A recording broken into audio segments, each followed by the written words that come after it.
Assalamualaikum warahmatullahi wabarakatuh. Nama saya adalah Ad-Darafi Ramadhani Safira.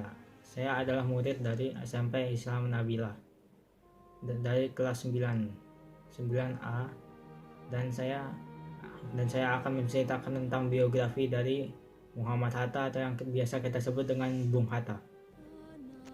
Bung Hatta lahir di Bukit Tinggi 12 Agustus 1902.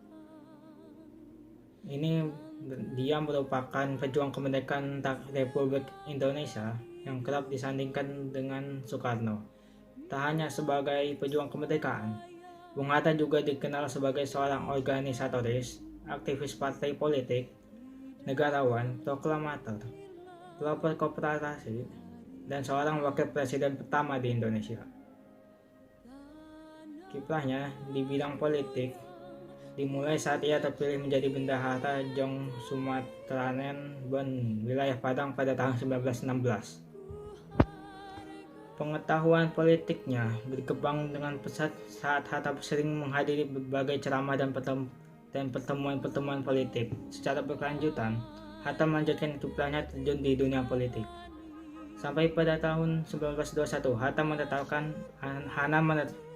menetap di Rotterdam, Belanda, dan bergabung dengan sebuah perkumpulan pelajar tanah air yang ada di Belanda.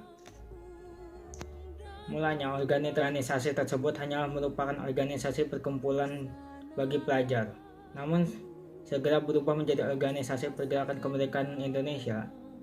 Kemerdekaan saat tiga tokoh Inggris seperti Swardi Shireningrat, Darius Dekker, dan Cipto Mangunkusumo bergabung dengan Indies Perejining yang kemudian berubah nama menjadi Perhimpunan Indonesia, atau yang disebut dengan PI, di Perhimpunan Indonesia.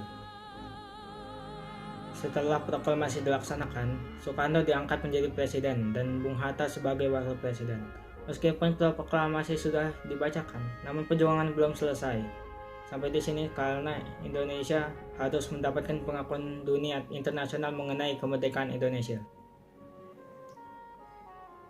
Untuk mempertahankan kemerdekaan ini, Indonesia melakukan perjanjian Lingganjati dan agresi militer 1-2 yang justru merugikan NKRI. Bahkan setelah 3 tahun berlalu, Belanda masih belum mau mengakui kedaulatan NKRI dan berusaha merebut kembali dengan perjanjian internasional dan agresi militer.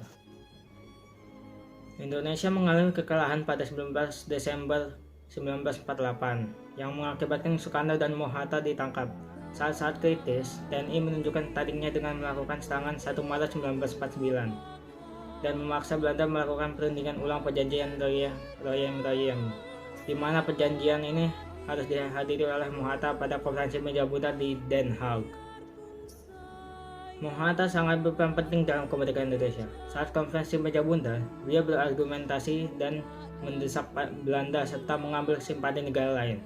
Hingga akhirnya beliau pulang dengan senyum penuh kemenangan atas NKRI. Hatta merupakan pahlawan yang memiliki kiprah yang sangat penting bagi Indonesia, sehingga siapapun yang mengetahui biografi Hatta pasti akan sangat kagum. Beliau memiliki karakter yang patut untuk kita teladani. Keteladanan Hatta sebagai negarawan ini bisa menjadi contoh bagi masyarakat Indonesia sekarang ini. Setelah Bung Hatta wafat, pemerintah memberikan gelar pahlawan proklamator kepada Bung Hatta pada 23 Oktober 1986 bersama dengan mendiang Bung Karno pada 7 November 2012. Bung Hatta secara resmi bersama dengan Bung Karno ditetapkan sebagai Presiden Susilo Bambang Yudhoyono sebagai pahlawan nasional.